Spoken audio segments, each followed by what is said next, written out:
విస్మరించిన జాతీయవాదం అంటే మనం ఎంత జాగ్రత్తగా ఉండాలి అని అనడానికి నేను చాలాసార్లు కొన్ని ట్వీట్స్ చేస్తున్నప్పుడు ఇది మన రాష్ట్ర సమస్య కాదు కానీ మాట్లాడుతూ ఉంటారు కొంతమంది.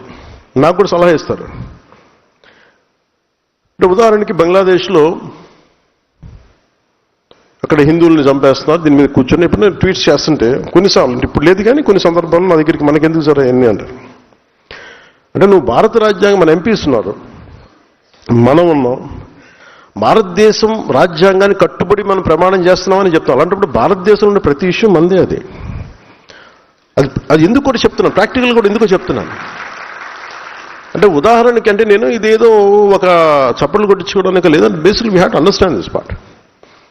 గతసారి మనం బందర్కి వెళ్ళినప్పుడు లేదంటే తెనాలికి వెళ్ళినప్పుడు కొన్ని సందర్భాల్లో మన 2018, 2016లో చాలామంది ఏం చెప్పేవాళ్ళు అంటే ఉదాహరణకి గోల్డ్ పార్క్ వెళ్ళాం. మన బందర్లో గోల్డ్ టెక్ పార్క్ అది బందర్లో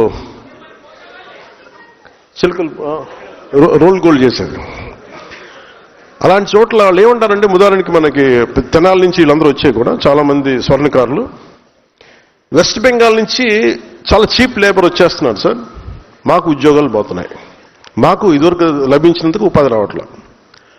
అప్పట్లో మనకు అంత అవగాహన ఎందుకు, ఓకే రాష్ట్రం నుంచి వస్తుంటారు కదా దానికని ఎందుకు వస్తున్నారు ఏంటని చూస్తే మనకి బంగ్లాదేశ్లో ఉండే వ్యక్తులందరినీ రోహింగ్యాల గొడవలప్పుడు అందరిని తరివేస్తే బర్మాలో కావచ్చు అంటే మన నేబరింగ్ కంట్రీస్లో ఇంపాక్ట్ అక్కడ ఒక గొడవ జరిగి అక్కడి నుంచి వచ్చే మైగ్రేషన్ ల్యాండ్ లాక్డ్ కాబట్టి వాళ్ళు రకరకాల ప్రాంతాల్లో స్థిరపడిపోయి అది ఈవెన్ మన బందరు తెనాలికి కూడా వచ్చేసినాయి అవన్నీ. అక్కడ స్థానికంగా ఉన్న ఉపాధి అవకాశాలు కోల్పోతారు.